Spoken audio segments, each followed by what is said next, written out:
বাহিৰত বেংগলোৰ হায়দৰাবাদ এই অঞ্চলসমূহত কাম কৰি আছে তেওঁলোকৰ তথ্য আমাৰ ওচৰত নাই আমি কৈহে থাকো যে আমুক আছে কিন্তু কোন কিমান আছে ক'ত আছে কেনেকৈ আছে আমি নাজানো হঠাতে যদি ল'ৰাজন বেংগলোৰত থকা ল'ৰাজন বিপদত পৰে ঘৰৰ মানুহজনৰ হাবাথুৰি খাই যায় কেনেকৈ কাৰ লগত যোগাযোগ কৰিব ক'ত কৰিব আমি এইকাৰণে এটা ব্যৱস্থা কৰিছোঁ ৰঙা নদীৰ বেকাৰ নামেৰে আমাৰ ইয়াতে আমাৰ অসমৰ লগতে ভাৰতবৰ্ষৰ বিভিন্ন প্ৰান্তত থকা ল'ৰা ছোৱালীসকলৰ আমি এটা পঞ্জীয়নৰ ব্যৱস্থা কৰিছোঁ পঞ্জীয়নৰ ব্যৱস্থাৰ লগে লগে তেওঁলোকে তাতে এখন এটা ব্যৱস্থা আছে তেওঁলোক ঘৰলৈ ঘূৰি আহিব বিচাৰিছে নেকি সেই ব্যৱস্থাও আছে যদি ঘূৰি আহিব বিচাৰিছে তেওঁলোকক ফুলবাৰীত আনি দোকান এখন খুলি দিলে চলিব পৰা ব্যৱস্থা আছে নাই তাৰ কাৰণে আমি এটা পৰিকল্পনা ল'বৰ কাৰণে আমি ইতিমধ্যে কেলকাতাৰ এটা টিমক আমি দায়িত্ব দিছোঁ তেওঁলোকে এটা সমষ্টিটোৰ এটা পৰ্যবেক্ষণ কৰি আছে যে আমি কোন কোন অঞ্চলত নতুনকৈ আমি আকৌ চেণ্টাৰ বনাব পাৰোঁ আমি টাউন বনাব পাৰোঁ আপোনালোকক গৌৰৱেৰে ক'ব পাৰোঁ বিধায়ক হৈ আজি মোৰ 5টা দিন হৈছে শপত লোৱা 5টা দিনত আমি 3টা পৰিকল্পনা হাতত লৈ 2টাৰ পৰিকল্পনা কাম আৰম্ভ কৰিছোঁ ৰঙা নদী বিধানসভা সমষ্টিত 2খন নতুন চহৰ হ'বলৈ গৈ আছে এখন চহৰৰ নাম হৈছে লালুক পৌৰসভা আৰু এখন চহৰ হৈছে সাৰমতি বান্দৰদেৱা পৌৰসভা আমি লালুক পৌৰসভা লালুক টাউনক আমি প্ৰশাসনিক টাউন হিচাপে আমি উন্নয়ন কৰিব বিচাৰিছোঁ যে লালুকত গ'লেই সকলোখিনি অফিচ আমাৰ একে জেগাতে পাই যাব নহ'লে আমাৰ কি হয় মানুহজনে এবাৰ অ'লৈ যাব লাগে ত'লৈ যাব লাগে বাৰে বাৰে বেলেগ বেলেগ জেগালৈ যাব লাগে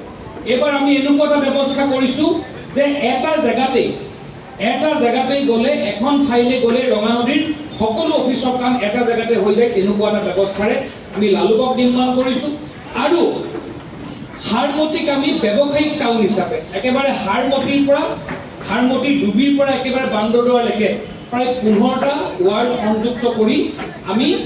এখন টাউন বনাব বিচাৰিছোঁ বান্দৰদোৱা টাউনখনৰ জৰিয়তে আমাৰ সংকল্প আছে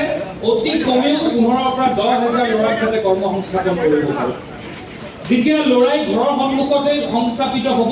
মই ভাবোঁ কোনো ল'ৰাই বেংগলোৰ হায়দৰাবাদত গৈ 8,000 টকাত চিকিউৰিটি গাৰ্ড কৰিব নাযায় আমি কথাবোৰ পাতি থাকোঁ বিভিন্ন আমি কৈ থাকোঁ যে আমুক কৰিম তামুক কৰিম কিন্তু আমাৰ পৰিকল্পনা নোহোৱাৰ কাৰণে যে মই এনেকুৱা এটা সময়ত ৰঙা নদীৰ বিধায়ক হৈছোঁ আজি মই আপোনালোকক কৰিছোঁ যে 3টা দিন মই ঘূৰি লৈ দেখিলোঁ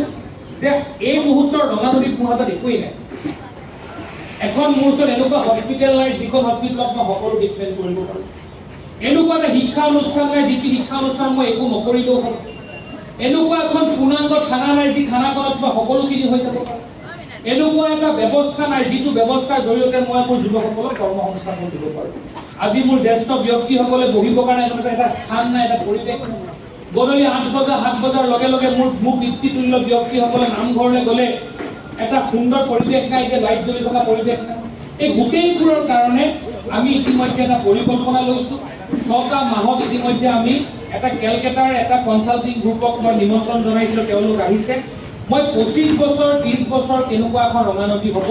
তাৰ এটা পৰিকল্পনা মই নিৰ্মাণ কৰিব বিচাৰিছোঁ মই থাকিম নাথাকিম বিষয়বস্তু নহয় আজি কৰি থৈ যোৱা ব্যৱস্থাটো আপোনালোকৰ পৰা লোৱা উপদেশৰ জৰিয়তে মই এনেকুৱা এখন ৰঙা নদী পৰিকল্পনা কৰি থৈ যাব বিচাৰিছোঁ যে ঋষিৰাজ হাজৰিকা প্ৰাসংগিক নহয় ৰঙা নদী প্ৰাসংগিক হৈ থাকিব ইয়াৰ পাছতো কোনোবা যদি বিধায়ক আহে তেওঁ কাম কৰিবই লাগিব সেই দৃষ্টিৰে এখন ৰঙা নদীৰ পৰিকল্পনা আমি কৰিব বিচাৰিছোঁ সেই পৰিকল্পনা আপোনালোকৰ জৰিয়তে কৰিব বিচাৰিছোঁ আৰু মই ক'ব বিচাৰোঁ মই ক'লো 2খন টাউনশ্বিপৰ আমি ইতিমধ্যে ব্যৱস্থা কৰিছোঁ আৰু অহা 4-5 দিনৰ ভিতৰত মই মুখ্যমন্ত্ৰী মহোদয়ক পুনৰ লগ ধৰিবলৈ গৈ আছোঁ আপোনালোকক দিহা পৰামৰ্শৰ পাছত ৰঙা নদীক মই সমজিলা হিচাপে ঘোষণা কৰোৱাৰ এটা ব্যৱস্থা কৰিছোঁ ৰঙা নদী যদি নিজে এখন পৃথকে সমজিলা হয় তেতিয়াহ'লে আমি লখিমপুৰ ওপৰত আমি ডিপেণ্ডেবল নহয় আমাৰ প্ৰশাসনিক ব্যৱস্থাত আমাৰ নিজৰ এজন আমাৰ সমজিলা আয়ুক্ত থাকিব সমজিলা এজন আৰক্ষী অধীক্ষক থাকিব গোটেই ব্যৱস্থাটো আমাৰ নিজৰ সক্ৰিয় হৈ যাব